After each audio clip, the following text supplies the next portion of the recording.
Hi friends, welcome to smart வீட்டு சமையல். நம்ம இன்றைக்கி என்ன பார்க்க போகிறோம் அப்படின்னா கிச்சடி தான் பார்க்க போகிறோம். எல்லோரும் எப்படி இருக்கீங்க?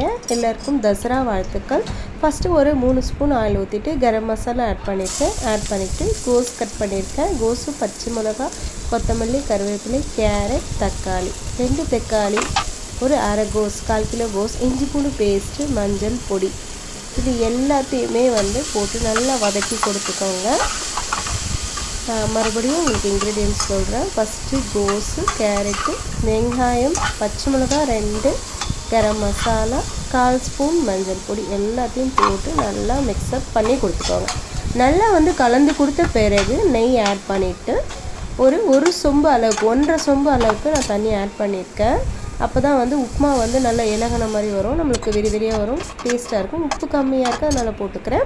நெய் போட்டிங்கன்னா உங்களுக்கு நல்லா ரவை கரெக்டாக ஸ்ப்ளிட் ஆகி உங்களுக்கு வரும், சாப்பிட்றதுக்கும் டேஸ்டியாக இருக்கும். இப்போது நம்ம வேகிற வரைக்கும் விட்டுடலாம். ஒரு 5 மினிட்ஸ் கழித்து நான் 1 கப் ரவா தான் எடுத்திருக்கேன். 1 கப் சுஜி எடுத்து நல்லா இந்த மாதிரி நம்ம போடணும். நம்ம ஒரே சைடில் போடாமல், ஒரே பக்கமாக போடாத நம்ம அப்படியே நம்ம மிக்ஸ் பண்ணி போட்டுட்டு மிக்ஸ் பண்ணி கொடுக்கணும். உடனே மிக்ஸ்அப் பண்ணி கொடுக்கணும். அப்போ தான் நம்மளுக்கு கிச்சடி, ரவா கிச்சடி சூப்பராக வரும், டேஸ்டியாக வரும். அதனால் நல்லா மிக்ஸ் பண்ணி கொடுத்துக்கோங்க. நம்ம கல்லுப்பு வேறு ஆட் பண்ணியிருக்கோம், அதனால் அது கரெக்டாக மிக்ஸ் ஆகிற வரைக்கும் மிக்ஸ் பண்ணி கொடுத்துட்டு அதுக்கப்புறம் பாயில் பண்ணினா 5 மினிட்ஸ் சிம்மில் வச்சுக்கோங்க.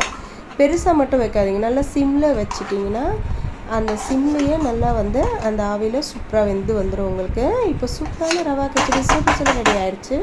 மார்னிங் பிரேக்ஃபாஸ்ட்டுக்கு எங்கள் வீட்டில் இதுதான் நாங்கள் செஞ்சோம். ஏன்னா பசங்க நிறைய ரவா உப்புமா லைக் பண்ண மாட்டாங்க. ஸோ கிச்சடி கொஞ்சம் இந்த மாதிரி செஞ்சு பாருங்கள், கண்டிப்பாக குழந்தைங்க சாப்பிடுவாங்க. காய்கறி சேர்க்குறதுனால இது ரொம்ப ஹெல்த்தியும் கூட. ஸோ சுட சுட ரவா கிச்சடி, ஊறுகாய், நார்த்தங்காய் ஊறுகாய் வச்சு தான் நாங்கள் சாப்பிடுவோம். இல்லை எந்த ஊறுகாய் வேணால் வச்சுக்கலாம், டேஸ்டியாக இருக்கும். பிடிச்சிருந்தா லைக் பண்ணுங்கள், ஷேர் பண்ணுங்கள்.